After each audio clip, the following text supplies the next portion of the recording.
ವಿದ್ಯಾಕರಣದ ಒಂದು ಆನ್ಲೈನ್ ತರಗತಿಯನ್ನು ವೀಕ್ಷಿಸತಕ್ಕಂತಹ ಎಲ್ಲ ವಿದ್ಯಾರ್ಥಿಗಳಿಗೆ ಸ್ವಾಗತ ಸುಸ್ವಾಗತವನ್ನು ಕೋರ್ತಾ ಈಗಾಗಲೇ ಭೂಗೋಳಶಾಸ್ತ್ರದಲ್ಲಿ ತಾವುಗಳು ಭೂಗೋಳಶಾಸ್ತ್ರದ ಅರ್ಥ ಮತ್ತು ಭೂಮಿಯ ಬಗ್ಗೆ ಅದರ ಆಕಾರ ಮತ್ತು ಗಾತ್ರದ ಬಗ್ಗೆ ನೀವು ತಿಳಿದುಕೊಂಡಿದ್ದೀರಿ. ಇವತ್ತಿನ ದಿನ ನಾವು 3ನೆಯ ಅಧ್ಯಾಯವಾಗಿರ್ತಕ್ಕಂತಹ ಈ ಭೂಮಿಯ ಒಂದು ರಚನೆ ಯಾವ ರೀತಿಯಾಗಿ ಇದೆ ಹಾಗೂ ಅದರ ಅಂತರಾಳ ಯಾವ ರೀತಿಯಾಗಿ ಅದು ಆ ಪದರುಗಳಲ್ಲಿ ಹಂಚಿಕೆಯಾಗಿದೆ ಅಂತಕ್ಕಂಥದ್ದನ್ನ ನಾವು ತಿಳಿದುಕೊಳ್ಬೇಕಾಗಿರ್ತಕ್ಕಂತಹ ಸಂಗತಿ. ವಿದ್ಯಾರ್ಥಿಗಳೇ, ಈಗಾಗಲೇ ಭೂಮಿಯ ಮೇಲ್ಮೈ ಕ್ಷೇತ್ರದ ಬಗ್ಗೆ ನಾವು ಅಧ್ಯಯನವನ್ನು ಮಾಡಿದಾಗ ಈ ಭೂಮಿ ಸರಿಸುಮಾರಾಗಿ 510.9 ದಶಲಕ್ಷ ಚದುರ ಕಿಲೋಮೀಟರ್ದಷ್ಟು ವಿಸ್ತೀರ್ಣವನ್ನು ಒಳಗೊಂಡಿರ್ತಕ್ಕಂಥದ್ದಾಗಿ ಕಂಡು ಬರ್ತಾ ಇದೆ. ಮಾನವನ ತವರೂರಾಗಿ ಈ ಭೂಮಿಯನ್ನ ನಾವು ಈಗಾಗಲೇ ಅನುಭವಿಸ್ತಾ ಇದ್ದೇವೆ, ಅದರ ಮೇಲೆ ಜೀವಿಸ್ತಾ ಇದ್ದೇವೆ. ಹಾಗಾದ್ರೆ ಈ ಭೂಮಿಯ ಒಳಭಾಗದಲ್ಲಿ ಏನಿದೆ, ಹೇಗಿದೆ, ಅದನ್ನು ತಿಳಿದುಕೊಳ್ಬೇಕಾಗಿರ್ತಕ್ಕಂಥ ಕುತೂಹಲ ಮತ್ತು ಆ ಒಂದು ವಿಶಿಷ್ಟತೆಯನ್ನ ಇವತ್ತಿನ ದಿವಸ ನಾವು ಅಧ್ಯಯನವನ್ನ ಮಾಡಬೇಕಾಗಿದೆ. ಮತ್ತು ಭೂಗೋಳಶಾಸ್ತ್ರದ ಮುಖ್ಯ ಉದ್ದೇಶ ಅಂತಂತಂದ್ರೆ ಈ ಭೂಮಿಯ ಅಂತರಾಳದ ಬಗ್ಗೆ ನಮಗೆ ವಿವರಣೆಯನ್ನ ನೀಡ್ತಕ್ಕಂಥದ್ದು ಅಂತೆ. ಹಾಗಾದ್ರೆ ಇದರ ಕ್ರಮಬದ್ಧವಾಗಿರ್ತಕ್ಕಂಥ ಅಧ್ಯಯನವನ್ನ ಮಾಡ್ತಕ್ಕಂಥದ್ದು ಯಾವುದು ಅಂತಂತಂದ್ರೆ ಭೂಗರ್ಭಶಾಸ್ತ್ರ. ಆ ಭೂಗರ್ಭಶಾಸ್ತ್ರದ ಜೊತೆಗೆ ನಾವು ಸಂಬಂಧವನ್ನು ಇಟ್ಕೊಂಡು ಈ ಭೂಮಿಯ ಅಂತರಾಳದ ರಚನೆ ಮತ್ತು ಸಂಯೋಜನೆ ಬಗ್ಗೆ ನಾವು ಇವತ್ತಿನ ದಿವಸ ಸಂಪೂರ್ಣವಾಗಿ ತಿಳಿದುಕೊಳ್ಳಕ್ಕೆ ಹೋಗೋಣ. ಓಕೆ, ಹಾಗಾದ್ರೆ ಭೂಮಿಯ ಮೇಲ್ಮೈ ಮೇಲೆ ನಾವು ಅನೇಕ ಭೌತ ದ್ರವ್ಯ ವಸ್ತುಗಳನ್ನ ನಾವು ಕಾಣ್ತಾ ಇದ್ದೇವೆ. ಇಲ್ಲಿ ಅನೇಕ ಶಿಲೆಗಳಿದಾವ, ಮಣ್ಣುಗಳಿದಾವ, ಕಲ್ಲುಗಳಿದಾವ. ಹಾಗಾದ್ರೆ ಅದರ ಒಳಗಡೆಗೆ ಹೇಗೆ ರಚನೆಯಾಗಿದೆ ಅಂತಕ್ಕಂತಹ ಜ್ಞಾನ ಈ ಮನುಷ್ಯನಿಗೆ ಬಹಳಷ್ಟು ಕಡಿಮೆ. ಇಷ್ಟೊಂದು ಬೆಳೆದಿರ್ತಕ್ಕಂತಹ ಈ ಆಧುನಿಕ ಒಂದು ಕಾಲಾವಧಿಯಲ್ಲೂ ಸಹ ಈ ಮನುಷ್ಯನಿಗೆ ಈ ಭೂಮಿಯ ಅಂತರಾಳದ ಜ್ಞಾನ ಅತ್ಯಂತ ಕಡಿಮೆ ಅಂತ ಹೇಳ್ಬೋದು. ಯಾಕೆ ಅಂತಂದ್ರೆ ನಾವು ತಿಳಿದುಕೊಂಡಿರ್ತಕ್ಕಂತಹ ಈ ಭೂಮಿಯ ಒಡಲಿನ ಬಗ್ಗೆ ದೃಶ್ಯ ಗೋಚರವಾಗ್ತಕ್ಕಂತಹ ಒಂದು ಸಂಗತಿಗಳ ಮುಖಾಂತರವಾಗಿ ಮಾತ್ರ ನಾವು ಇವತ್ತಿನ ದಿವಸ ಅಧ್ಯಯನವನ್ನು ಮಾಡ್ತಾ ಇದ್ದೇವೆ. ಇಲ್ಲಿ ನಾವು ಅಗಿತಕ್ಕಂತಹ ಗಣಿಗಾರಿಕೆ, ನಾವು ತೋಡ್ತಕ್ಕಂತಹ ಬಾವಿ, ಸುರಂಗಗಳು, ನಿಸರ್ಗದತ್ತವಾಗಿ ನಿರ್ಮಾಣವಾಗಿರ್ತಕ್ಕಂತಹ ಕೊಳವೆ ಬಾವಿಗಳು, ಹಾಗಾದ್ರೆ ಜೊತೆಗೆ ಈ ಕಂದರಗಳು, ಸರೋವರಗಳು ಮತ್ತು ಸಮುದ್ರ ತೀರಗಳು, ಇವೆಲ್ಲವುಗಳ ಈ ನದಿಗಳ ಪಾತ್ರ ಅಲ್ಲಿ ಹೋಗಿ ನಾವು ನೋಡಿದಾಗ ಅವುಗಳು ಕಾರ್ಯವನ್ನು ಎಸಗಿರ್ತಕ್ಕಂತಹ, ಅಲ್ಲಿ ಭೂಮಿಯ ಒಂದು ಸವೆತವಾಗಿರ್ತಕ್ಕಂತಹ ಆ ಪದರುಗಳನ್ನು ನಾವು ನೋಡಿದಾಗ ನಮ್ಮ ಈ ಭೂಮಿಯ ಅಂತರಾಳದ ತ್ರಿಜ್ಯವನ್ನು ನಾವು ತೆಗೆದುಕೊಂಡ್ರೆ ಎಷ್ಟಿದೆ ಅಂತಂತಂದ್ರೆ ಸುಮಾರಾಗಿ 6371 ಕಿಲೋಮೀಟರ್ದಷ್ಟು ಆಳವಾಗಿದೆ. ಅಷ್ಟು ಆಳಕ್ಕೆ ಈ ನಾವು ತಿಳಿದುಕೊಂಡಿರ್ತಕ್ಕಂಥ ಸಂಗತಿ ಅತ್ಯಂತ ಕಡಿಮೆ. ಹಾಗಾದ್ರೆ ಭೂಮಿಯ ಮೇಲ್ಮೈ ಮೇಲೆ ನಾವು ವ್ಯಾಸವನ್ನು ತಿಳಿದುಕೊಂಡಿದ್ದೇವೆ. ಪೂರ್ವದಿಂದ ಪಶ್ಚಿಮಕ್ಕೆ ಇರ್ತಕ್ಕಂತಹ ಭೂಮಿಯ ವ್ಯಾಸವನ್ನು ನಾವು ಅಧ್ಯಯನವನ್ನು ಮಾಡಿದಾಗ ಅಲ್ಲಿ 12,757 ಕಿಲೋಮೀಟರ್ದಷ್ಟು ವ್ಯಾಸವಾಗಿದೆ. ಆದ್ರೆ ಇದರ ಅಂತರಾಳದ ತ್ರಿಜ್ಯವನ್ನು ನಾವು ನೋಡಿದಾಗ 6371 ಕಿಲೋಮೀಟರ್ದಷ್ಟು ಆಳವನ್ನು ಒಳಗೊಂಡಿದೆ. ಹಾಗಾದ್ರೆ ಆ ಆಳಕ್ಕೆ ಈ ಮನುಷ್ಯನ ಇವತ್ತಿನ ಅದರ ಬಗ್ಗೆ ಇರ್ತಕ್ಕಂತಹ ಜ್ಞಾನ ಅತ್ಯಂತ ಕಡಿಮೆ. ಜೊತೆಗೆ ನಾವು ಕೊರಿತಕ್ಕಂತಹ ಪೆಟ್ರೋಲಿಯಂ ಬಾವಿಗಳನ್ನು ತೆಗೆದುಕೊಂಡಾಗ ಮತ್ತು ಗಣಿಗಾರಿಕೆಗಳನ್ನು ನಾವು ನೋಡಿದಾಗ ಕೇವಲ 6000 ಮೀಟರ್ ಅಂತಂದ್ರೆ ಕೇವಲ 6 ಕಿಲೋಮೀಟರ್ದಷ್ಟು ಆಳಕ್ಕೆ ಹೋಗ್ತಾ ಇದ್ದೇವೆ. ಅಷ್ಟು ಮಾತ್ರ ಈ ಮನುಷ್ಯನಿಗೆ ಜ್ಞಾನ ಇದೆ. ಇತ್ತೀಚಿನ ದಿನಮಾನಗಳಲ್ಲಿ 1979ರಲ್ಲಿ ನಾವು ರಷ್ಯಾ ದೇಶದಲ್ಲಿ ಒಂದು ಕೃತಕವಾಗಿ ಬಾವಿಯನ್ನ ತೋಡಿದಾರ, ಕೋಲಾ ಅಂತಕ್ಕಂಥದ್ದು.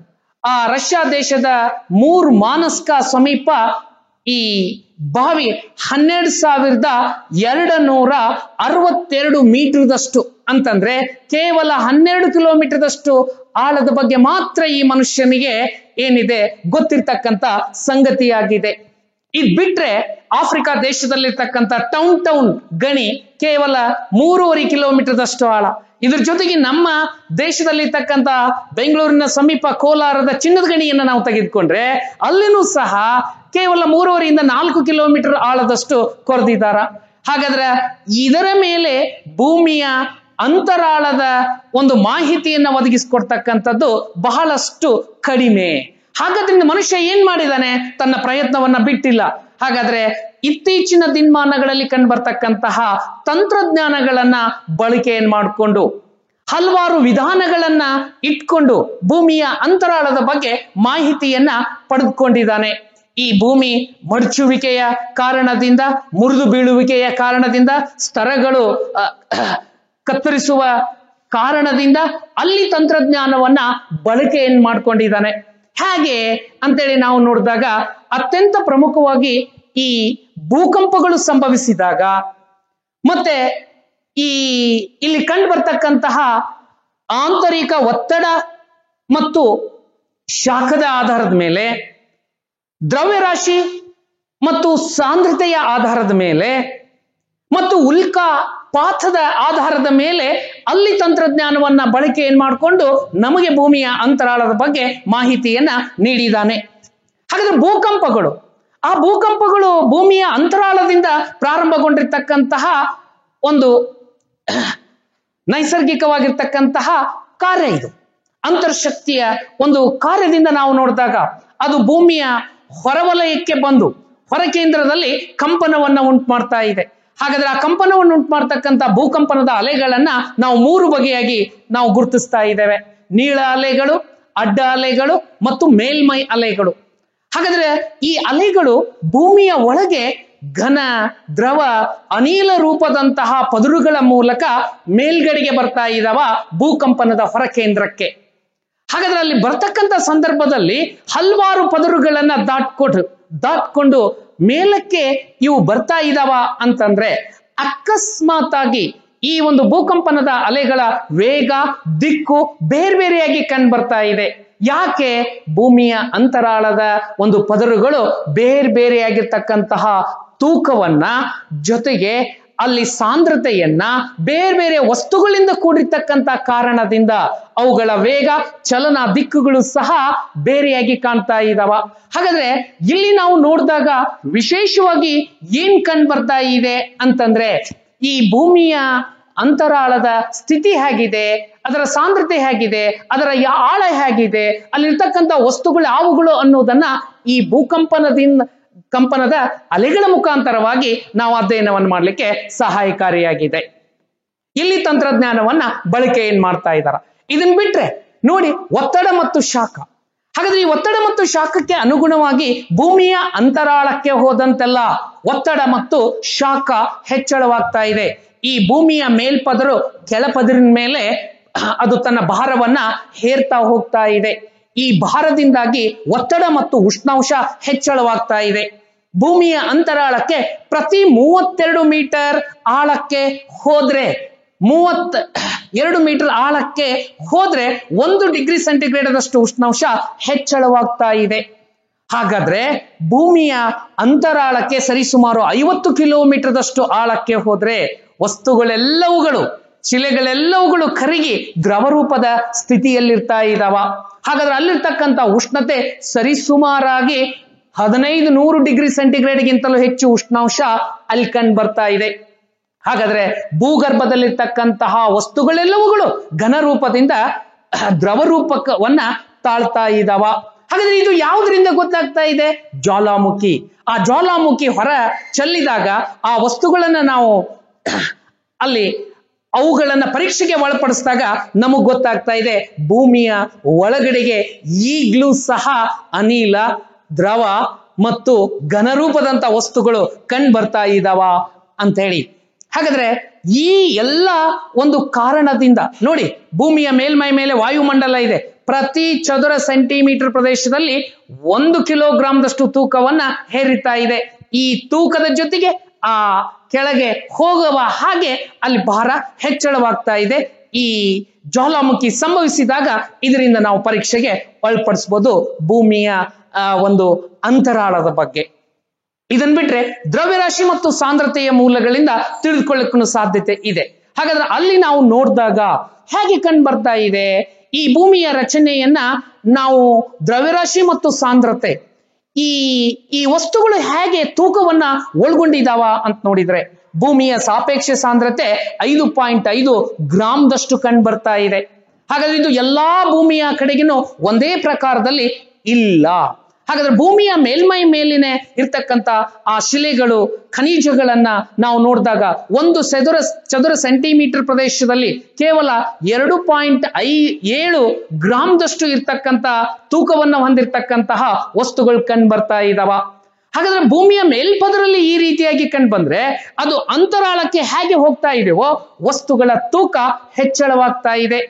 3.3, 5.7 ಅಪ್ ಟು 13.6 ಗ್ರಾಮದವರೆಗೂ ಇಲ್ಲಿ ಏನಾಗ್ತಾ ಇದಾವ ವಸ್ತುಗಳ ತೂಕ ಹೆಚ್ಚಳವಾಗ್ತಾ ಇದೆ.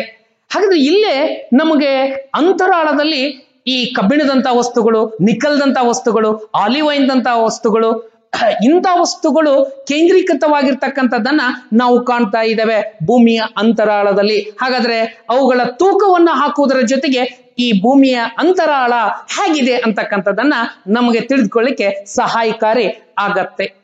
ಇನ್ನು ಲಾಸ್ಟ್ ಒನ್ ಉಲ್ಕಾ ಮೂಲದಿಂದ. ಹಾಗಾದ್ರೆ ಉಲ್ಕಾಪಾತ ಆಗ್ತದೆ. ಪ್ರತಿನಿತ್ಯ ನಾವು ಆಕಾಶವನ್ನು ನೋಡಿದಾಗ ಒಂದು ಚಿಕ್ಕಿ ಬೀಳ್ತಾ ಇದೆ, ಉದುರು ಬೀಳ್ತಾ ಇದೆ. ಹಾಗಾದ್ರೆ ಆಕಾಶದಿಂದ ಬೀಳ್ತಕ್ಕಂತಹ ಈ ಧೂಮಕೇತುಗಳ ಈ ಕ್ಷುದ್ರ ಗ್ರಹಗಳ ಭಗ್ನಾವಶೇಷಗಳನ್ನ ನಾವು ನೋಡಿದಾಗ ಅವು ಒಂದಕ್ಕೊಂದು ಪರಸ್ಪರ ಡಿಕ್ಕಿ ಹೊಡೆದು ಈ ಭೂಮಿಯ ಮೇಲೆ ಬಿದ್ದಾಗ ಈ ಪೃಥ್ವಿನೂ ಸಹ ಒಂದು ಬಾರಿ ಹೀಗೆ ಉತ್ಪತ್ತಿಯಾಗಿರ್ತಕ್ಕಂಥದ್ದನ್ನ ನಾವು ಊಹಿಸ್ಕೊಳ್ಬೇಕಾಗ್ತಾ ಇದೆ. ಆ ಬಿದ್ದಂತಹ ಉಲ್ಕಾಪಾತದ ವಸ್ತುವಿಗೂ ಭೂಮಿಯ ಇಲ್ಲಿ ಇರ್ತಕ್ಕಂತಹ ಈ ಒಂದು ಶಿಲಾ ವಸ್ತುಗಳಿಗೂ ನಾವು ಹೋಲಿಕೆಯನ್ನು ಮಾಡಿ ನೋಡಿದಾಗ ಸೌರವ್ಯೂಹದಲ್ಲಿ ಈ ಭೂಮಿಯ ಉತ್ಪತ್ತಿಯೊಡನೆ ಆ ಉಲ್ಕಾಪಾತನು ಸಹ ಒಂದು ಅಂತ ಹೇಳ್ತಾ ಇದ್ದೇವೆ. ಅದು ನಮಗೆ ಭೂಮಿಯ ರಚನೆಯನ್ನ ತಿಳಿದುಕೊಳ್ಳಿಕ್ಕೆ ನಮಗೆ ಸಹಾಯಕಾರಿ ಆಗಿರ್ತಕ್ಕಂಥದ್ದು. ಹಾಗಾದ್ರೆ ನಮ್ಮ ಕರ್ನಾಟಕದ ಹಾಸನ ಸಮೀಪದಲ್ಲಿ ಬಿದ್ದಿರ್ತಕ್ಕಂಥ ಉಲ್ಕಾಪಾತದ ಒಂದು ವಸ್ತುವನ್ನ ನಾವು ಪರೀಕ್ಷೆಗೆ ಒಳಪಡಿಸಿದಾಗ ಹೀಗೆ ಈ ಭೂಮಿ ಮೇಲೆ ಬಿದ್ದಿರ್ತಕ್ಕಂತಹ ಉಲ್ಕಾಪಾತದ ವಸ್ತುಗಳನ್ನ ನಾವು ನೋಡಿದಾಗ ಅದನ್ನು ಒಡೆದು ಪರೀಕ್ಷಿಸಿದಾಗ ಅದರಲ್ಲಿರ್ತಕ್ಕಂತಹ ವಸ್ತುಗಳು ಬೇರೆ ಬೇರೆ ಮೂಲ ವಸ್ತುಗಳಿಂದ ಕೂಡಿರ್ತಕ್ಕಂಥದ್ದಾಗಿ ನಮಗೆ ಕಂಡು ಬರ್ತಾ ಇದೆ. ಶಿಲೋಲ್ಕ, ಅಲೋಲ್ಕ ಮತ್ತು ಶಿಲಾಯೋಲ್ಕ ಅಂತಕ್ಕಂತಹ ವಸ್ತುಗಳಿಂದ ರಚನೆ ಆಗಿರ್ತಕ್ಕಂಥದ್ದು ಈ ಒಂದು ಉಲ್ಕಾಪಾತದಿಂದ ಬಂದಿರತಕ್ಕಂತ ವಸ್ತುವಿನಿಂದ. ಹಾಗಾದ್ರೆ ಇದು ಸಹ ನಮಗೇನ್ ಗೊತ್ತಾಗ್ತಾ ಇದೆ ಅಂತಂದ್ರೆ ಈ ಭೂಮಿ ಮೇಲಿಂದ ಕೆಳಗೆ ಹೇಗೆ ರಚನೆಯಾಗಿದೆ ಅಂತಕ್ಕಂಥದ್ರ ಬಗ್ಗೆ ನಮಗೆ ಮಾಹಿತಿಯನ್ನ ಕೊಡ್ತಾ ಇದೆ. ಇವೆಲ್ಲವುಗಳ ದಿಂದ ನೋಡಿ ನಾವು ಭೂಮಿಯ ಅಂತರಾಳದ ರಚನೆ ಹೇಗಿದೆ, ಅದು ಯಾವ್ಯಾವ ವಸ್ತುಗಳನ್ನ ಕೂಡಿಸ್ಕೊಂಡಿದೆ, ಅದರ ಸಂಯೋಜನೆ ಬಗ್ಗೆ ನಾವು ಅಧ್ಯಯನವನ್ನು ಮಾಡಬೇಕಾದಾಗ ನಮಗೆ 3 ವಲಯಗಳನ್ನಾಗಿ ಗುರುತಿಸಿಕೊಟ್ಟಿದ್ದಾರ ಅಂತ ಹೇಳ್ಬೋದು. ಹಾಗಾದ್ರೆ ಇಲ್ಲಿ ಭೂಮಿಯ ಅಂತರಾಳವನ್ನ ಭೂಕವಚ, ಮ್ಯಾಂಟಲ್ ವಲಯ, ಕೇಂದ್ರಗೋಳ ಅಂತೇಳಿ 3 ಬಗೆಯಾಗಿ ವಿಂಗಡಣೆಯನ್ನು ಮಾಡಿಕೊಟ್ಟಿದ್ದಾರ. ನೋಡಿ ಒಂದರ ಮೇಲೆ ಒಂದರಂತೆ ಇಲ್ಲಿ ಅದರ ಮೇಲೆ ತೇಲಾಡ್ತಕ್ಕಂಥದ್ದನ್ನ ನಾವು ಕಾಣ್ತಾ ಇದ್ದೇವೆ. ಹಾಗಾದ್ರೆ ಈ ಚಿತ್ರವನ್ನ ನೀವಿಲ್ಲಿ ನೋಡಿ, ಇಲ್ಲಿ ಭೂಮಿಯ ಅಂತರಾಳದ ಒಂದು ಕಲ್ಪನೆಯನ್ನು ಕೊಡ್ತಕ್ಕಂಥ ಚಿತ್ರಣ ಇದೆ. ಹಾಗಾದ್ರೆ ಇದು ಭೂಕವಚ, ಇದು ಮ್ಯಾಂಟಲ್ ಝೋನ್, ಇದು ಕೇಂದ್ರಗೋಳ. ಇದನ್ನೇ ನಾವು ಏನಂತ ಹೇಳ್ತಾ ಇದ್ದೇವೆ ಅಂತಂತಂದ್ರೆ ಶಿಲಾಗೋಳ ಅಂತೇಳಿ ಕರಿತಾ ಇದ್ದೇವೆ, ಮಿಶ್ರಗೋಳ ಅಂತೇಳಿ ಕರಿತಾ ಇದ್ದೇವೆ, ಮತ್ತೆ ಕೇಂದ್ರಗೋಳನು ಅಂತೇಳಿ ಕರಿತಾ ಇದ್ದೇವೆ. ಹಾಗಾದ್ರೆ ಈ ಒಂದೊಂದು ಪದರಿನ ವಿಶಿಷ್ಟತೆ ಏನಿದೆ, ಹೇಗೆ ರಚನೆಯಾಗಿದೆ, ಯಾವ್ಯಾವ ವಸ್ತುಗಳಿಂದ ಅದು ಸಂಯೋಜನೆಗೊಂಡಿದೆ ಅಂತೇಳಿ ನಾವು ಅಧ್ಯಯನವನ್ನ ಮಾಡಬೇಕಾದಾಗ ನಮ್ಮ ಮೊದಲನೆಯ ಒಂದು ಭೂಮಿಯ ವಲಯ ಭೂಕವಚ ಹೇಗೆ ನಿರ್ಮಾಣ ಆಯ್ತು ಅಂತ ನೋಡಿದಾಗ ನೋಡಿ, ಈ ಭೂಕವಚ ಅಥವಾ ಭೂಚಿಪ್ಪು ಅಂತ ಹೇಳ್ತಾ ಇದ್ದೇವೆ. ಈ ಮನುಷ್ಯನಿಗೆ ಹೋಲಿಕೆ ಮಾಡ್ಕೊಂಡಾಗ ನಮಗ ಒಳಗೆಲ್ಲ ಮೆದುಳು, ರಕ್ತ ಇವೆಲ್ಲವುಗಳು ಪರಿಶೀಲನೆ ಆಗ್ತಾ ಇದಾವೆ, ಮೇಲ್ ಮಾತ್ರ ಗಟ್ಟಿಯಾಗಿರ್ತಕ್ಕಂಥದ್ದನ್ನ ನಾವು ಕಾಣ್ತಾ ಇದ್ದೇವೆ. ಹಾಗಾದ್ರೆ ಭೂಮಿಯ ಭೂಕವಚ ನೋಡಿ, ಹಿಂದೊಂದು ಕಾಲದಲ್ಲಿ ಈ ಸೂರ್ಯ ತಪ್ತವಾಗಿರ್ತಕ್ಕಂಥ ಅನಿಲ ಗೋಲಕವಾಗಿತ್ತು. ಹಾಗಾದ್ರೆ ಆ ಅನಿಲ ಗೋಲಕ ಮುಂದೆ ನಿಧಾನವಾಗಿ ದ್ರವ ರೂಪ ಮತ್ತು ಘನರೂಪದ ಸ್ಥಿತಿಗೆ ಬಂತು. ಆ ಘನರೂಪದ ಸ್ಥಿತಿಗೆ ಬಂದಾಗ ಭೂಮಿಯ ಮೇಲ್ಭಾಗದಲ್ಲಿ ತೆಳು ಪದರು ಗಟ್ಟಿಯಾಗಿ ನಿರ್ಮಾಣವಾಗಿರ್ತಕ್ಕಂಥದ್ದನ್ನ ನಾವು ಕಾಣ್ತಾ ಇದ್ದೇವೆ. ಆದ್ರೂ ಒಂದು ಇಲ್ಲೇನಾಯ್ತು ಅಂತಂದ್ರೆ, ಆ ಭೂಮಿ ಮೇಲ್ಪದರಲ್ಲಿ ಮಾತ್ರ ತೆಳುವಾಗಿ ಗಟ್ಟಿಯಾಗಿತ್ತು, ಒಳಗಡೆಗೆ ಮಾತ್ರ ಏನಾಗಿತ್ತು ಅಂತಂತಂದ್ರೆ ಆಗ್ಲೂ ಸಹ ಈ ಶಿಲಾಪಾಕ ಇತ್ತು. ಆ ಮೇಲಿನ ಒತ್ತಡದ ಪರಿಣಾಮವಾಗಿ ಆ ಶಿಲಾಪಾಕ ಆ ಕಡೆಯಿಂದ ಈ ಕಡೆಗೆ, ಈ ಕಡೆಯಿಂದ ಆ ಕಡೆಗೆ ಹೊರಳಾಡಿದಾಗ ಈ ಭೂಮಿಯ ಮೇಲ್ಭಾಗದಲ್ಲಿ ಏರು ತಗ್ಗುಗಳು ನಿರ್ಮಾಣವಾಗಿರ್ತಕ್ಕಂಥದ್ದನ್ನ ನಾವು ಕಾಣ್ತಾ ಇದ್ದೇವೆ. ಹಾಗಾದ್ರೆ ನೋಡಿ, ಈ ಭೂಮಿಯ ಮೇಲ್ಪದರಾಗಿ ಭೂಕವಚವನ್ನ ನಾವು ಕಾಣ್ತಾ ಇದ್ದೇವೆ ಅಂತಂದ್ರೆ, ಈ ಗಟ್ಟಿಯಾಗಿರ್ತಕ್ಕಂಥ ಘನವಸ್ತುವಿನಿಂದ ಕೂಡಿರ್ತಕ್ಕಂತಹ ಈ ಒಂದು ವಲಯವನ್ನ ನಾವು ಈಗ ಭೂ ಚಿಪ್ಪು ಅಂತೇಳಿ ಕರಿತಾ ಇದ್ದೇವೆ, ಅಥವಾ ಶಿಲಾಗೋಳ ಅಂತೇಳಿ ನಾವು ಹೇಳ್ತಾ ಇದ್ದೇವೆ. ಹಾಗಾದ್ರೆ ಈ ಶಿಲಾಗೋಳ ಸಾಮಾನ್ಯವಾಗಿ 0ದಿಂದ 60 ಕಿಲೋಮೀಟರ್ ಅಂತರಾಳದವರೆಗೆ ಕಂಡು ಬರ್ತಾ ಇದೆ. ಭೂಮಿಯ ತ್ರಿಜ್ಯಕ್ಕೆ ಹೋಲಿಕೆ ಏನ್ ಮಾಡ್ಕೊಂಡು ನೋಡಿದಾಗ 6371 ಕಿಲೋಮೀಟರ್ದಷ್ಟು ಆಳಕ್ಕೆ ಈ ಒಂದು ಮೊದಲನೆಯ ಭೂಚಿಪ್ಪನ್ನ ಹೋಲಿಕೆ ಏನ್ ಮಾಡ್ಕೊಂಡಾಗ ಅತ್ಯಂತ ಕಡಿಮೆ ದಪ್ಪನೆಯ ಪದರಾಗಿ ಕಂಡು ಬರ್ತಾ ಇದೆ. ಹಾಗಾದ್ರೆ ಈ ಪದರು ಏನು ಅಂತಂದ್ರೆ, ಎಲ್ಲೆಲ್ಲಿ ಭೂಖಂಡಗಳು ಪರ್ವತ ಪ್ರದೇಶಗಳಿದಾವೋ ಅಲ್ಲಿ ದಪ್ಪನೆಯದಾಗಿ ಕಂಡು ಬರ್ತಾ ಇದೆ, ಎಲ್ಲೆಲ್ಲಿ ಸಾಗರಗಳ ವಲಯಗಳು ಕಂಡು ಬರ್ತಾ ಇದಾವೋ ಅಲ್ಲಿ ತೆಳ್ಳನೆಯದಾಗಿ ಆವೃತವಾಗಿರ್ತಕ್ಕಂಥದ್ದನ್ನ ನಾವು ಕಾಣ್ತಾ ಇದ್ದೇವೆ. ಹಾಗಾದ್ರೆ ಇಲ್ಲಿ ನಮಗೆ ಭೂಕಂಪನದ ಅಲೆಗಳು ಸಹ ಚಲನೆಯಾಗಿ ಬರ್ತಾ ಇದಾವ. ಸರಾಸರಿಯಾಗಿ ನೀಳಲೆಗಳನ್ನ ನಾವು ನೋಡಿದಾಗ ಪ್ರತಿ ಸೆಕೆಂಡಿಗೆ 7 ಕಿಲೋಮೀಟರ್ ವೇಗದಲ್ಲಿ ಇವೇನ್ ಮಾಡ್ತಾ ಇದಾವ, ಚಲನೆ ಆಗ್ತಾ ಇದಾವ. ಅಡ್ಡಲೆಗಳು ಅವು ಕೇವಲ 4 ಕಿಲೋಮೀಟರ್ ವೇಗದಲ್ಲಿ ಚಲನೆ ಆಗ್ತಾ ಇದಾವ ಈ ಶಿಲಾಗೋಳದಲ್ಲಿ ಅಥವಾ ಭೂಚಿಪ್ಪುವಿನಲ್ಲಿ. ಹಾಗಾದ್ರೆ ಈ ಪದರು ಏನಿದೆಯಲ್ಲ, ಈ ಭೂಚಿಪ್ಪಿನಲ್ಲಿ ಅನೇಕ ಒಂದು ಶಿಲೆಗಳಿಂದ ಆವೃತವಾಗಿರ್ತಕ್ಕಂತಹ ಭಾಗವಾಗಿ ಕಂಡು ಬರ್ತಾ ಇದೆ. ಇಲ್ಲಿ ಈ ಅಗ್ನಿಶಿಲೆಗಳು ಇದಾವ, ಪದರು ಶಿಲೆಗಳು ಇದಾವ, ರೂಪಾಂತರ ಶಿಲೆಗಳಿಂದ ರಚನೆಯಾಗಿರ್ತಕ್ಕಂತಹ ಭಾಗ ಈ ಭೂಮಿಯ ಕವಚ ಅಂತ ಹೇಳ್ಬಹುದು. ಇದಲ್ಲದೆ ಈ ಭೂಕವಚ ಅಥವಾ ಶಿಲಾಗೋಳ ಅಂತೇಳಿ ಅನ್ಸ್ಕೊಂಡಿರ್ತಕ್ಕಂಥ ಈ ಮೊದಲನೆಯ ಪದರನ್ನ ನಾವು ನೋಡಿದಾಗ ಇದು ಅನೇಕ ಮೂಲ ವಸ್ತುಗಳಿಂದ ಆವೃತವಾಗಿರ್ತಕ್ಕಂಥದ್ದು ಆಗಿ ಕಂಡು ಬರ್ತಾ ಇದೆ. ಇಲ್ಲಿ ಆಕ್ಸಿಜನ್ ಇದೆ, ಸಿಲಿಕಾನ್ ಇದೆ, ಅಲ್ಯೂಮಿನಿಯಂ ಇದೆ, ಮ್ಯಾಗ್ನೀಸಿಯಂ ಇದೆ, ಕಾರ್ಬೋನೇಟ್ ಫಾಸ್ಫೇಟ್ ಇದೆ, ಜೊತೆಗೆ ಕ್ಲೋರೈಡ್ ಇದೆ, ಫ್ಲೋರೈಡ್ ಇದೆ, ಇನ್ನೂ ಅನೇಕ ರಾಸಾಯನಿಕ ಮೂಲ ವಸ್ತುಗಳು ಈ ಒಂದು ಭೂಚಿಪ್ಪುವಿನಲ್ಲಿ ಕೇಂದ್ರೀಕೃತವಾಗಿರ್ತಕ್ಕಂಥದ್ದನ್ನ ನಾವು ಕಾಣ್ತಾ ಇದ್ದೇವೆ. ಹಾಗಾದ್ರೆ ಇದನ್ನೆಲ್ಲವನ್ನ ಇಟ್ಕೊಂಡು ಈ ಒಂದು ಭೂಕವಚದ ಸ್ವಭಾವ ಮತ್ತು ಅದರ ಗುಣಲಕ್ಷಣಗಳನ್ನ ಅರ್ಥಕೊಂಡು ಇದನ್ನ 2 ಬಗೆಯಾಗಿ ವಿಂಗಡಣೆಯನ್ನ ಮಾಡಿಕೊಟ್ಟಿದ್ದಾರೆ, ಹೊರಪದರು ಮತ್ತು ಕೆಳಪದರು. ಅದನ್ನೇ ಭೌಗೋಳಿಕವಾಗಿ ಇತ್ತೀಚಿನ ದಿನಮಾನಗಳಲ್ಲಿ ನಾವು ಭೂಖಂಡ ಕವಚ ಮತ್ತು ಸಾಗರಿಕ ಕವಚ ಅಂತೇಳಿ ನಾವು ಅಧ್ಯಯನವನ್ನು ಮಾಡ್ತಾ ಇದ್ದೇವೆ. ಹಾಗಾದ್ರೆ ನೋಡಿ, ಈ ಭೂಕವಚವನ್ನ ಅದರ ಮೇಲ್ಪದರನ್ನ ನಾವು ಭೂಖಂಡ ಕವಚ ಅಂತ ಹೇಳ್ತಾ ಇದ್ದೇವೆ, ಅದನ್ನ ಕೆಳ ಭಾಗವನ್ನ ನಾವು ಹೇಳ್ಬೇಕಾದಾಗ ಸಾಗರಿಕ ಕವಚ ಅಂತ ಹೇಳ್ತಾ ಇದ್ದೇವೆ.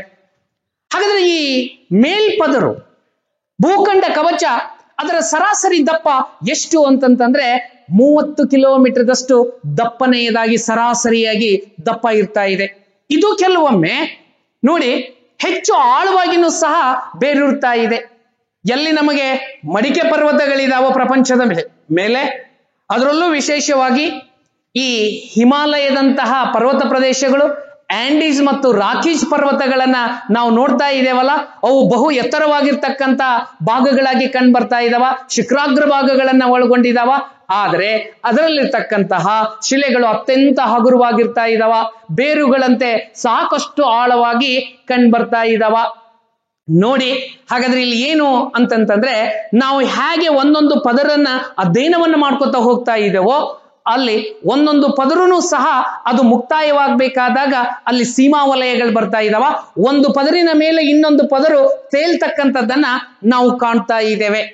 ಹಾಗಾದ್ರೆ ಈ ಸಾಗರಿಕ ಕವಚ ಮತ್ತು ಭೂಕವಚವನ್ನ ನಾವು ನೋಡಿದಾಗ ಈ ಭೂಕವಚಗಳು ಭೂಖಂಡಗಳು ಎಲ್ಲಿ ನಮಗೆ ಕಂಡು ಬರ್ತಾ ಇದಾವೋ, ಪರ್ವತ ಪ್ರದೇಶಗಳು ಎಲ್ಲಿ ಕಂಡು ಬರ್ತಾ ಇದಾವೋ ಅಲ್ಲಿ ಅತ್ಯಂತ ಆಳದರಲ್ಲಿ ನಮಗೆ ಈ ಮೊಹರೋವಿಜಿಕ್ ಸೀಮಾ ವಲಯ ಕಂಡು ಬರ್ತಾ ಇದೆ. ಅಂತಂದ್ರೆ ಸಾಕಷ್ಟು ದಪ್ಪನೆಯದಾಗಿ ಕಂಡು ಬರ್ತಾ ಇದೆ. ಹಾಗಾದ್ರೆ ಇದರ ಒಂದು ಸಾಂದ್ರತೆ ಎಷ್ಟು? ನಾವು ಭೂಮಿಯ ಮೇಲಿಂದ ಆಳಕ್ಕೆ ಹೋದ ಹಾಗೆ ವಸ್ತುಗಳ ತೂಕ ಹೆಚ್ಚಳವಾಗ್ತಾ ಇದೆ ಅಥವಾ ಸಾಂದ್ರತೆ ಹೆಚ್ಚಳವಾಗ್ತಾ ಇದೆ ಅಂತ ಹೇಳ್ತಾ ಇದ್ದೇವಲ್ಲ. ಹಾಗಾದ್ರೆ ಭೂಮಿಯ ಮೇಲ್ಪದರು ಭೂಕವಚದವನ್ನ ನಾವು ಭೂಖಂಡ ಕವಚ ಮತ್ತು ಸಾಗರಿಕ ಕವಚ ಅಂತೇಳಿ ಅಧ್ಯಯನವನ್ನು ಮಾಡ್ತಾ ಇದ್ದೇವಲ್ಲ. ಈ ಒಂದು ಭೂಖಂಡದ ಕವಚದ ಒಂದು ಸಾಂದ್ರತೆ ಕೇವಲ 2.7 ಗ್ರಾಮ್ದಷ್ಟು ಕಂಡು ಬರ್ತಾ ಇದೆ. ಕ್ಯೂಬಿಕ್ ಸೆಂಟಿಮೀಟರ್ದಷ್ಟು ಸಾಂದ್ರತೆಯನ್ನ ಒಳಗೊಂಡಿರ್ತಕ್ಕಂತಹ ಭಾಗವಾಗಿ ಕಂಡು ಬರ್ತಾ ಇದೆ ಇದು. ಹಾಗಾದ್ರೆ ನೋಡಿ, ಇಲ್ಲಿ 2 ಪದರಗಳನ್ನು ನಾವು ಮಾಡಿದ್ದೇವೆ ಅಂತಂತಂದ್ರೆ ಒಂದೊಂದು ಪದರನ್ನ ಮುಕ್ತಾಯವಾಗಬೇಕಾದಾಗ ಇಲ್ಲಿ ಸೀಮಾ ವಲಯಗಳು ಬರ್ತಾ ಇದಾವ. ಹಾಗಾದ್ರೆ ನಮಗೆ ಭೂಖಂಡದ ಕವಚ ಮುಗಿತಾ ಇದೆ ಅಂತಂದ್ರೆ ಅದನ್ನು ಬೇರ್ಪಾಟ್ ಮಾಡಿಕೊಡ್ತಕ್ಕಂತಹ ಒಂದು ನಮಗೆ ಸೀಮಾ ವಲಯ ಯಾವುದು ಅಂತಂತಂದ್ರೆ ಅದು ಕಾನ್ರಾಡ್ ಸೀಮಾ ವಲಯ ಅಂತ ಬರ್ತಾ ಇದೆ. ಈ ಕಾನ್ರಾಡ್ ಸೀಮಾ ವಲಯ ಭೂಖಂಡ ಕವಚ ಮತ್ತು ಸಾಗರಿಕ ಕವಚವನ್ನ ಬೇರ್ಪಾಟ್ ಮಾಡಿಕೊಡ್ತಕ್ಕಂತ ಕಾರ್ಯವನ್ನ ಮಾಡ್ತಾ ಇದೆ, ಅಲ್ಲಿಗೆ ಮುಗಿತಾ ಇದೆ. ಹಾಗಾದ್ರೆ ನೋಡಿ, ಈ ಒಂದು ಭೂಕವಚದಲ್ಲಿ ಸಾಗರಿಕ ಕವಚವನ್ನು ನಾವು ತೆಗೆದುಕೊಂಡಾಗ ಈ ಭೂಮಿಯ ಮೇಲ್ಮೈ ಮೇಲೆ ನೀರು ಹರಡ್ಕೊಂಡಿದೆ 71%, 29% ಭೂಖಂಡಗಳು ಹಂಚಿಕೆ ಆಗಿದಾವ. ಹಾಗಾದ್ರೆ ಕೆಳಭಾಗದಲ್ಲಿ ಈ ಸಾಗರದ ಪದುರೇನಿದೆ, ಅನೇಕ ನದಿಗಳು ತಾವು ಸವಿಸಿ ಸಾಗಿಸಿಕೊಂಡು ಬಂದಿರತಕ್ಕಂಥ ಶಿಲಾದ್ರವ್ಯಗಳನ್ನ ಹಾಕಿದಾಗ ಅವು ಅತ್ಯಂತ ಹೆಚ್ಚು ಸಾಂದ್ರತೆಯಿಂದ ಕೂಡಿರ್ತಕ್ಕಂತಹ ವಸ್ತುಗಳಿಂದ ಆ ಸಾಗರಿಕ ವಲಯ ರಚನೆ ಆಗಿರ್ತಾ ಇದೆ. ಹಾಗಾದ್ರೆ ಈ ಒಂದು ಸಾಗರಿಕ ವಲಯದ ಕೆಳಗೆ ಅದರ ದಪ್ಪ ಎಷ್ಟಿದೆ ಅಂತಂದ್ರೆ ಕೇವಲ 5 ಕಿಲೋಮೀಟರ್. ಆ 5 ಕಿಲೋಮೀಟರ್ ಆಳವನ್ನ ನಾವು ದಾಟಿದ ಮೇಲೆ ಅಲ್ಲಿ ನಮಗೆ ಏನ್ ಸಿಗ್ತಾ ಇದೆ ಅಂತಂತಂದ್ರೆ ಮೊಹರೋವಿಜಿಕ್ ಸೀಮಾ ವಲಯ ಕಂಡು ಬರ್ತಾ ಇದೆ. ಹಾಗಾದ್ರೆ ನೋಡಿ, 2 ಸೀಮಾ ವಲಯಗಳನ್ನ ನಾವು ಕಾಣ್ತಾ ಇದ್ದೇವೆ ಇಲ್ಲಿ. ಹಾಗಾದ್ರೆ ಭೂಚಿಪ್ಪು ಅಂದ್ರೆ ಭೂಖಂಡ ಕವಚ ಮತ್ತು ಸಾಗರಿಕ ಕವಚವನ್ನ ಬೇರ್ಪಾಟ್ ಮಾಡಿಕೊಡ್ತಕ್ಕಂತಹ ಒಂದು ಸೀಮಾ ವಲಯ ಅದು ಕಾನ್ರಾಡ್ ಸೀಮಾ ವಲಯ. ಹಾಗಾದ್ರೆ ಭೂಚಿಪ್ಪನ್ನ ಮತ್ತೆ ಮ್ಯಾಂಟಲ್ ಜೋನ್ ಅನ್ನ ಬೇರ್ಪಾಟ್ ಮಾಡಿಕೊಡ್ತಕ್ಕಂತಹ ಮಧ್ಯದ ವಲಯ ಯಾವುದು ಅಂತಂದ್ರೆ ಮೊಹರೋವಿಜಿಕ್ ಸೀಮಾ ವಲಯ ಅಂತ ಹೇಳ್ತಾ ಇದ್ದೇವೆ. ಯುಗೋಸ್ಲೇವಿಯಾದ ಒಂದು ವಿಜ್ಞಾನಿ ಮೊಹರೋವಿಜಿಕ್ ಇದನ್ನ ಕಂಡುಹಿಡಿದ. ಹಾಗಾದ್ರಿಂದ ಅವನ ಹೆಸರನ್ನೇ ಈ ಒಂದು ಸೀಮಾ ವಲಯಕ್ಕೆ ಇಟ್ಟಿದ್ದಾರೆ. ಹಾಗಾದ್ರೆ ನೋಡಿ, ಸಾಗರದ ಕೆಳಗೆ ಕೇವಲ 5 ಮೀಟರ್ದಷ್ಟು ದಪ್ಪನೆಯದಾಗಿರ್ತಕ್ಕಂಥ ಪದರನ್ನು ನಾವು ಕಾಣ್ತಾ ಇದ್ದೇವೆ. ಅದರ ಕೆಳಗಡೆಗೆ ನಮಗೆ ಮೊಹರೋವಿಜಿಕ್ ಸೀಮಾ ವಲಯ ಸಿಗ್ತಾ ಇದೆ.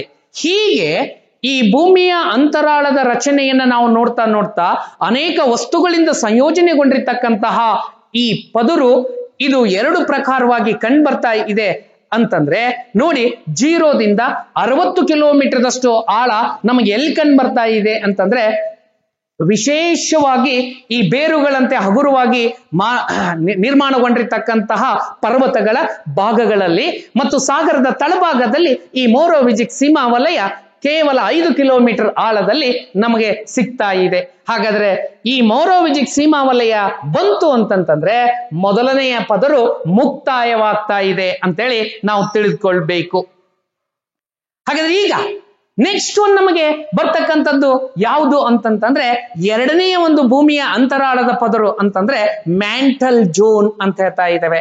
ಇದನ್ನೇ ನಾವು ಮಿಶ್ರಗೋಳ ಅಂತೇಳಿನೂ ಸಹ ಕರೀತಾ ಇದ್ದೇವೆ, ಅಥವಾ ಇದನ್ನೇ ಪೈರೋಸ್ಪಿಯರ್ ಅಂತ ಹೇಳ್ತಾ ಇದ್ದೇವೆ, ಅಥವಾ ಇದನ್ನೇ ಸಬ್ಸ್ಟ್ರಾಟಮ್ ಅಂತ ಹೇಳ್ತಾ ಇದ್ದೇವೆ, ಅಥವಾ ಇದನ್ನೇ ನಾವು ಮಧ್ಯಸ್ಥನೀಯ ವಲಯ ಅಂತ ಹೇಳ್ತಾ ಇದ್ದೇವೆ, ಅಥವಾ ಇದನ್ನೇ ನಾವು ಅಗ್ನಿಗೋಳ ಅಂತೇಳಿನೂ ಸಹ ಕರೀತಾ ಇದ್ದೇವೆ.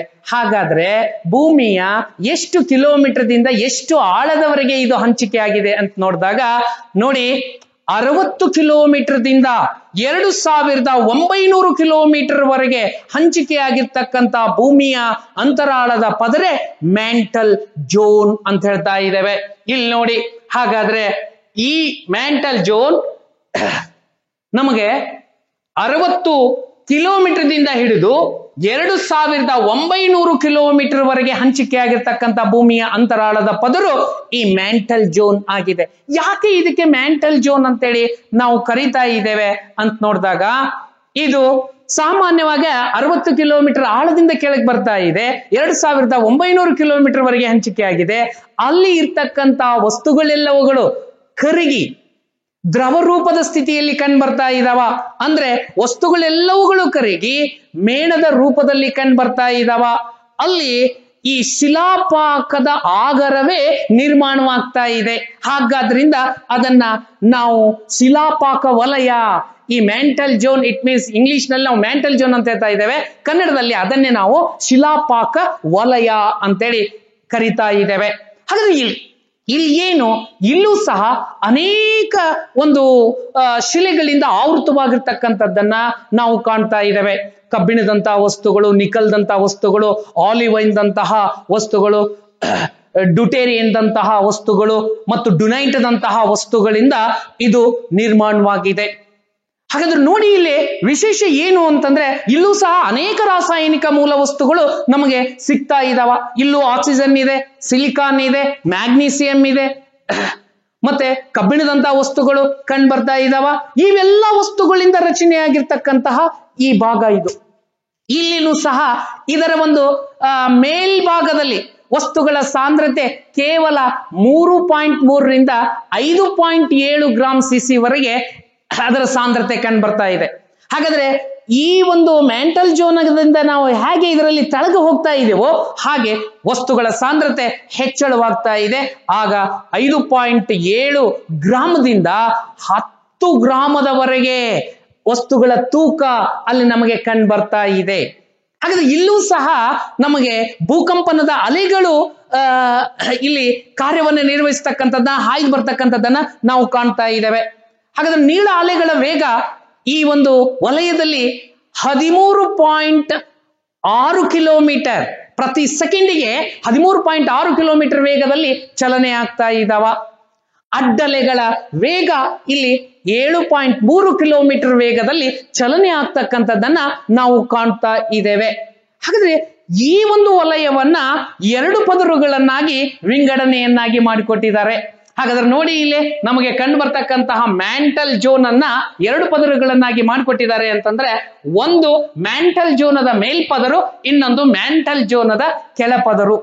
ಹಾಗಾದ್ರೆ ಮೊದಲನೇ ಪದರು 60 ರಿಂದ 2900 ಕಿಲೋಮೀಟರ್ ವರೆಗೆ ಹಂಚಿಕೆ ಆಗಿರ್ತಕ್ಕಂಥ ಈ ಮ್ಯಾಂಟಲ್ ಜೋನ್ ಮೊದಲನೆಯ ಪದರನ್ನ ನಾವು ನೋಡ್ತಾ ಇದ್ದೇವೆ ಅಂತಂತಂದ್ರೆ ಅದು 60 ರಿಂದ 700 ಕಿಲೋಮೀಟರ್ ವರೆಗೆ ಹಂಚಿಕೆಯಾಗಿದೆ. ಆ 700 ಕಿಲೋಮೀಟರ್ ವರೆಗೆ ಹಂಚಿಕೆಯಾಗಿರ್ತಕ್ಕಂಥ ಮ್ಯಾಂಟಲ್ ಜೋನದ ಮೇಲ್ಪದರನ್ನ ನಾವು ಎಸ್ಟಿನೋಸ್ಪಿಯರ್ ಅಂತ ಹೇಳಿ ಕರೀತಾ ಇದ್ದೇವೆ.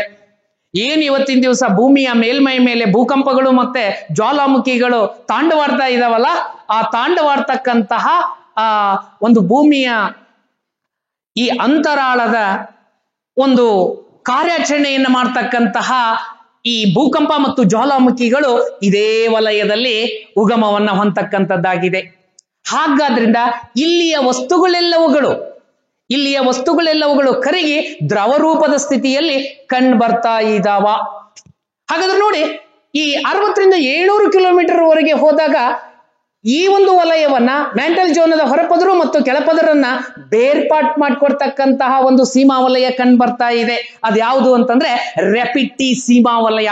ಆ ರೆಪಿಟಿ ಸೀಮಾ ವಲಯ ಈ ಎಸ್ಟಿನೋಸ್ಪಿಯರ್ ಮತ್ತು ಮ್ಯಾಂಟಲ್ ಜೋನದ ಕೆಳಪದರನ್ನ ನಾವು ಮೆಸೋಸ್ಪಿಯರ್ ಅಂತ ಹೇಳ್ತಾ ಇದ್ದೇವೆ. ಆ ಮೆಸೋಸ್ಪಿಯರ್ ಅನ್ನ ನಾವು ನೋಡಿದಾಗ ಇಲ್ಲಿ ಏನಾಗ್ತಾ ಇದೆ, ಆ ಮೆಸೋಸ್ಪಿಯರ್ 700 ಕಿಲೋಮೀಟರ್ ದಿಂದ 2900 ಕಿಲೋಮೀಟರ್ ವರೆಗೆ ಹಂಚಿಕೆಯಾಗಿರ್ತಕ್ಕಂಥ ಭೂಮಿಯ ಅಂತರಾಳದ ಪದರೆ ಅದು ಮೆಸೋಸ್ಪಿಯರ್. ಹಾಗಾದ್ರೆ ನೋಡಿ ಈ ಒಂದು ಭಾಗದಲ್ಲಿ ಅತಿ ಹೆಚ್ಚು ಉಷ್ಣಾಂಶದ ಪರಿಣಾಮವಾಗಿ ವಸ್ತುಗಳು ಮತ್ತೆ ಕರಗಿ ಗಟ್ಟಿಯಾಗ್ತಾ ಇದ್ದಾವ. ಆ ಕಾರಣದಿಂದ ಈ ಒಂದು ಪದರನ್ನ ಘನಗೋಳ ಅಂತೇಳಿ ನಾವು ಕರೀತಾ ಇದ್ದೇವೆ. ಹಾಗಾದ್ರೆ ನೋಡಿ ಇಲ್ಲೇ ನಮಗೆ ಈ ಒಂದು ಈ ಎಸ್ಟಿನೋಸ್ಪಿಯರ್ ಮತ್ತು ಮೆಸೋಸ್ಪಿಯರ್ ಅನ್ನ ಬೇರ್ಪಾಟ್ ಮಾಡಿಕೊಡ್ತಕ್ಕಂತಹ ಒಂದು ಮಧ್ಯದ ಸೀಮಾ ವಲಯ ಅಂತಂದ್ರೆ ಅದು ರೆಪಿಟಿ ಸೀಮಾ ವಲಯ ಅಂತ ಹೇಳ್ತಾ ಇದ್ದೇವೆ.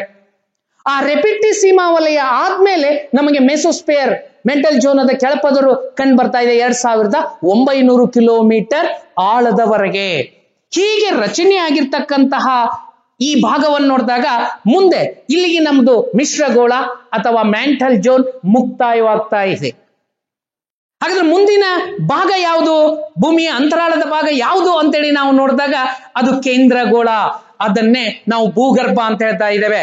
ಹಾಗಾದ್ರೆ ಮ್ಯಾಂಟಲ್ ಝೋನ್ ಮತ್ತು ಈ ಒಂದು ಭೂಗರ್ಭವನ್ನ ಬೇರ್ಪಾಟ್ ಮಾಡಿಕೊಡ್ತಕ್ಕಂತಹ ಒಂದು ಸೀಮಾ ವಲಯ ಯಾವ್ದು ಬರ್ತಾ ಇದೆ ಅಂತಂದ್ರೆ ಅದು ಗುಟೆನ್ಬರ್ಗ್ ಸೀಮಾ ವಲಯ ಅಥವಾ ಅದನ್ನೇ ಓಲ್ಡ್ ಹ್ಯಾಮ್ ಸೀಮಾ ವಲಯ ಅಂತ ಹೇಳ್ತಾ ಇದ್ದೇವೆ. ಈ ಗುಟೆನ್ಬರ್ಗ್ ಸೀಮಾ ವಲಯ ಏನ್ ಮಾಡ್ತಾ ಇದೆ, ಮ್ಯಾಂಟಲ್ ಝೋನ್ ಮತ್ತು ಕೇಂದ್ರಗೋಳವನ್ನ ಬೇರ್ಪಾಟ್ ಮಾಡಿಕೊಡ್ತಾ ಇದೆ. ನೋಡಿ, ಇಲ್ಲಿಂದ ನಮಗೆ ಈ ಗುಟೆನ್ಬರ್ಗ್ ಸೀಮಾ ವಲಯದಿಂದ ಕೇಂದ್ರಗೋಳ ಪ್ರಾರಂಭ ಆಗ್ತಾ ಇದೆ, ಮೂರನೆಯ ಒಂದು ವಲಯ ಕೇಂದ್ರಗೋಳ. ಹಾಗಾದ್ರೆ ಆ ಕೇಂದ್ರಗೋಳವನ್ನ ನಾವು ನೋಡಿದಾಗ ಎಲ್ಲಿಂದ 2900 ಕಿಲೋಮೀಟರ್ದಿಂದ 6371 ಕಿಲೋಮೀಟರ್ ವರೆಗೆ ಹಂಚಿಕೆಯಾಗಿರ್ತಕ್ಕಂಥ ಈ ಭೂಮಿಯ ಅಂತರಾಳದ ಪದರೆ ಏನು ಅಂತಂದ್ರೆ ಕೇಂದ್ರಗೋಳ. ಹಾಗಾದ್ರೆ ಅದನ್ನ ನಾವು ಬ್ಯಾರಿಸ್ಪಿಯರ್, ಸೆಂಟ್ರೋಸ್ಪಿಯರ್ ಅಂತೇಳಿ ಕರೀತಾ ಇದ್ದೇವೆ ಅಥವಾ ಕೋರ್ ಅಂತೇಳಿ ಕರೀತಾ ಇದ್ದೇವೆ ಈ ಭೂಗರ್ಭವನ್ನ ಅಥವಾ ಕೇಂದ್ರಗೋಳವನ್ನ. ಹಾಗಾದ್ರೆ ನೋಡಿ, ಈ ಕೇಂದ್ರಗೋಳ ಹೇಗೆ ರಚನೆಯಾಗಿದೆ ಅಂತೇಳಿ ನಾವು ನೋಡಿದಾಗ ಇಲ್ಲೂ ಸಹ ಅತ್ಯಂತ ಹೆಚ್ಚು ಗಟ್ಟಿಯಾಗಿರ್ತಕ್ಕಂಥ, ಹೆಚ್ಚು ಸಾಂದ್ರತೆಯನ್ನ ಒಳಗೊಂಡಿರ್ತಕ್ಕಂತಹ ವಸ್ತುಗಳು ಕಂಡು ಬರ್ತಾ ಇದ್ದಾವ. ಹಾಗಾದ್ರೆ ಯಾವುಗಳು ಆ ವಸ್ತುಗಳು ಅಂತೇಳಿ ನಾವು ನೋಡಿದಾಗ ಇಲ್ಲೂ ಸಹ ಕಬ್ಬಿಣದಂತಹ ವಸ್ತುಗಳು, ನಿಕೆಲ್ದಂತಹ ವಸ್ತುಗಳು, ಆಲಿವೈನ್ ದಂತಹ ವಸ್ತುಗಳು, ಡ್ಯುನೈಟ್ ದಂತಹ ವಸ್ತುಗಳು, ಪೆಂಡೋಲೈಟ್ ದಂತಹ ವಸ್ತುಗಳು, ಅತ್ಯಂತ ಸ್ಫಟಿಕಮಯವಾಗಿರ್ತಕ್ಕಂತಹ ಮೂಲ ವಸ್ತುಗಳನ್ನ ಈ ಕೇಂದ್ರಗೋಳದಲ್ಲಿ ನಾವು ಕಾಣ್ತಾ ಇದ್ದೇವೆ. ಹಾಗಾದ್ರೆ ಇಲ್ಲಿಗೆ ಈ ಅಡ್ಡಲೆ ಮತ್ತು ಮೇಲ್ಮೈ ಅಲೆ, ಭೂಕಂಪದ ಅಲೆಗಳು ಬರಲ್ಲ. ಕೇವಲ ಬರ್ತಕ್ಕಂತ ಭೂಕಂಪನದ ಅಲೆಗಳು ಅಂತಂದ್ರೆ ನೀಳ ಅಲೆಗಳು ಮಾತ್ರ ಚಲಿಸ್ತಾ ಇದ್ದಾವ. ಹಾಗಾದ್ರೆ ಅವುಗಳು ಪ್ರತಿ ಸೆಕೆಂಡಿಗೆ 12 ರಿಂದ 13 ಕಿಲೋಮೀಟರ್ ವೇಗದಲ್ಲಿ ಇಲ್ಲಿ ಚಲನೆ ಆಗ್ತಾ ಇದ್ದಾವ. ಅತ್ಯಂತ ಗಟ್ಟಿಯಾಗಿರ್ತಕ್ಕಂತಹ ಮೂಲ ವಸ್ತುಗಳಿಂದ ರಚನೆಯಾಗಿರ್ತಕ್ಕಂತಹ ಈ ಕೇಂದ್ರಗೋಳವನ್ನ ನಾವು ನೀಫೆ ಅಂತೇಳಿ ಕರಿತಾ ಇದ್ದೇವೆ. ಇಂಗ್ಲಿಷ್ ನಲ್ಲಿ ನೈಫ್, NIFE ನೈಫ್ ಅಂತ ಹೇಳ್ತಾ ಇದ್ದೇವಲ್ಲ, ನೀಫೆ ಇಟ್ ಮೀನ್ಸ್ ನಿಕಲ್ ಮತ್ತು ಫೆರರಸ್ ದಿಂದ ಕೂಡಿರ್ತಕ್ಕಂತಹ ವಸ್ತುಗಳು ನೀಫೆ ಭಾಗ ಅಂತೇಳಿನೂ ಸಹ ನಾವು ಕರಿತಾ ಇದ್ದೇವೆ. ನೋಡಿ, ಇಲ್ಲಿರ್ತಕ್ಕಂಥ ವಸ್ತುಗಳೆಲ್ಲವೂ ಪೂರ್ಣ ಪ್ರಮಾಣದಲ್ಲಿ ಕರಗಿರ್ತಾ ಇದ್ದಾವ. ಕೆಲವೊಮ್ಮೆ ಇಲ್ಲಿರ್ತಕ್ಕಂಥ ವಸ್ತುಗಳು ಅಲ್ಲಿಯ ಒತ್ತಡ ಮತ್ತು ಶಾಖಕ್ಕೆ ಒಳಗಾಗಿ ಅಲ್ಲಿ ಗಟ್ಟಿಯಾಗಿರ್ತಕ್ಕಂಥದ್ದನ್ನು ಸಹ ನಾವು ಕಾಣ್ತಾ ಇದ್ದೇವೆ. ಹಾಗಾದ್ರೆ ಈ ಒಂದು ವಲಯವನ್ನು 2 ಪದರುಗಳನ್ನಾಗಿ ಮಾರ್ಪಡಿಸಿಕೊಟ್ಟಿದ್ದಾರ. ಕೇಂದ್ರಗೋಳದ ಮೇಲ್ಪದರು, ಕೇಂದ್ರಗೋಳದ ಒಳಪದರು ಅಂತ ಹೇಳಿ. ಹಾಗಾದ್ರೆ ಈ ಕೇಂದ್ರಗೋಳದ ಹೊರಪದರು 2900 ಕಿಲೋಮೀಟರ್ದಿಂದ 4980 ಕಿಲೋಮೀಟರ್ ವರೆಗೆ ಹಂಚಿಕೆಯಾಗಿರ್ತಕ್ಕಂಥ ಕೇಂದ್ರಗೋಳದ ಮೊದಲನೆಯ ಪದರು ಹೊರಪದರು. ಹಾಗಾದ್ರೆ 4980 ಕಿಲೋಮೀಟರ್ದಷ್ಟು ಆಳದರಲ್ಲಿ ರಚನೆಯಾಗಿರ್ತಕ್ಕಂತಹ ಈ ಭಾಗವನ್ನ ನಾವು ನೋಡಿದಾಗ ನೋಡಿ, ನಮ್ಮ ಭೂಮಿಯ ತ್ರಿಜ್ಯ 6371 ಕಿಲೋಮೀಟರ್ದಷ್ಟು ಆಳವಾಗಿದೆ. ಹಾಗಾದ್ರೆ ಇಲ್ಲಿರ್ತಕ್ಕಂಥ ವಸ್ತುಗಳಲ್ಲಿ ಅತ್ಯಂತ ಕಠಿಣವಾಗಿರ್ತಕ್ಕಂಥ ವಸ್ತುಗಳು, ಹಾಗಾದ್ರೆ ಎಲ್ಲವುಗಳು ಕರಗಿ ಅಲ್ಲಿ ದ್ರವ ರೂಪದ ಸ್ಥಿತಿಯಲ್ಲಿ ಈ ಒಂದು ಭಾಗ ಕಂಡು ಬರ್ತಾ ಇದೆ ಅಂತೇಳಿ ಹೇಳ್ಬಹುದು. ಹಾಗಾದ್ರೆ ಈ ಒಂದು ಕೇಂದ್ರಗೋಳದ ಮೇಲ್ಪದರನ್ನ, ಕೇಂದ್ರಗೋಳದ ಒಳಪದರನ್ನ ಬೇರ್ಪಾಟ್ ಮಾಡಿಕೊಡ್ತಕ್ಕಂತಹ ಒಂದು ಸೀಮಾ ವಲಯ ನಮಗೆ ಇಲ್ಲಿ ಕಂಡು ಬರ್ತಾ ಇದೆ. ಅದು ಯಾವುದು ಅಂತೇಳಿ ನಾವು ನೋಡಿದಾಗ ನೋಡಿ, ಲೆಹಮನ್ ಅಂತ ಹೇಳ್ತಾ ಇದ್ದಾರೆ, ಅಥವಾ ಬುಲೆನ್ ಅಂತ ಹೇಳ್ತಾ ಇದ್ದಾರೆ, ಅಥವಾ ಟ್ರಾನ್ಸಿಷಿಯನ್ ಅಂತ ಹೇಳ್ತಾ ಇದ್ದಾರೆ. ಬುಲೆನ್ ಅಥವಾ ಲೆಮನ್ ಅಥವಾ ಟ್ರಾನ್ಸಿಷಿಯನ್ ಸೀಮಾ ವಲಯ. ಈ ವಲಯ ಏನ್ ಮಾಡ್ತಾ ಇದೆ, ಹೊರ ಕೇಂದ್ರಗೋಳ ಮತ್ತು ಒಳ ಕೇಂದ್ರಗೋಳವನ್ನ ಬೇರ್ಪಾಟ್ ಮಾಡಿಕೊಡ್ತಾ ಇದೆ. ಇದರ ಮಧ್ಯದಲ್ಲಿ ಇದು ಕಂಡು ಬರ್ತಾ ಇದೆ. ಹಾಗಾದ್ರೆ ಹೀಗೆ ಈ 4980 ಕಿಲೋಮೀಟರ್ಗೆ ಹೊರ ಕೇಂದ್ರಗೋಳ ಮುಕ್ತಾಯವಾಗ್ತಾ ಇದೆ. 4980ರಿಂದ 6371 ಕಿಲೋಮೀಟರ್ ವರೆಗೆ ಹಂಚಿಕೆಯಾಗಿರ್ತಕ್ಕಂತಹ ಈ ಭೂಮಿಯ ಅಂತರಾಳದ ಭಾಗವೇ ಕೇಂದ್ರಗೋಳ, ಒಳ ಕೇಂದ್ರಗೋಳ ಅಂತೇಳಿ ನಾವು ಕರೀತಾ ಇದ್ದೇವೆ. ಈ ಒಳ ಕೇಂದ್ರಗೋಳದಲ್ಲಿ ಸಾಮಾನ್ಯವಾಗಿ ಉಷ್ಣತೆ ಅತ್ಯಧಿಕವಾಗಿ ಕಂಡು ಬರ್ತಾ ಇದೆ. 2900 ಡಿಗ್ರಿ ಸೆಂಟಿಗ್ರೇಡದಷ್ಟು ಉಷ್ಣಾಂಶ ಕಂಡು ಬರ್ತಾ ಇದೆ. ಹಾಗಾದ್ರೆ ಅತ್ಯುಷ್ಣತೆಯ ಶಾಖದ ಪರಿಣಾಮವಾಗಿ ಸ್ಫಟಿಕಮಯವಾಗಿರ್ತಕ್ಕಂತಹ ಮೂಲ ವಸ್ತುಗಳು ಇರ್ತಕ್ಕಂಥ ಕಾರಣದಿಂದ ಅವುಗಳು ಕರಗಿ ಅನಿಲ ರೂಪವನ್ನು ತಾಳಿ ಮತ್ತೆ ಗಟ್ಟಿಯಾಗ್ತಕ್ಕಂಥದ್ದ ಸ್ಥಿತಿಯನ್ನ ನಾವು ಕಾಣ್ತಾ ಇದ್ದೇವೆ. ಹಾಗಾದ್ರಿಂದ ಈ ಭೂಮಿಯ ಅಂತರಾಳದ ಸಂಯೋಜನೆಯಲ್ಲಿ ಈ ಕೇಂದ್ರಗೋಳದ ಒಳ ಕೇಂದ್ರಗೋಳವನ್ನ ನಾವು ಘನಗೋಳ ಅಂತೇಳಿ ಕರಿತಾ ಇದ್ದೇವೆ. ಹೀಗೆ ಈ ಒಂದರ ಮೇಲೆ ಒಂದರಂತೆ ಇಲ್ಲಿ ಆ ಮೇಲಿನ ಪದರುಗಳೆಲ್ಲವುಗಳು ತೇಲ್ತಾ ಇರ್ತಕ್ಕಂಥ ಸ್ಥಿತಿಯನ್ನ ನಾವು ಕಾಣ್ತಾ ಇದ್ದೇವೆ. ಒಟ್ಟಾರೆಯಾಗಿ ಭೂಮಿಯ ಅಂತರಾಳದ ಒಂದು ಸಂಯೋಜನೆಯನ್ನ ನಾವು ನೋಡಿದಾಗ ಇಲ್ಲಿ ಅತ್ಯಂತ ಪ್ರಮುಖವಾಗಿ ನಮಗೆ ಈ ಒಂದು ಸೀಮಾವಲಯಗಳನ್ನ ನಾವು ಕಾಣ್ತಾ ಇದ್ದೇವೆ.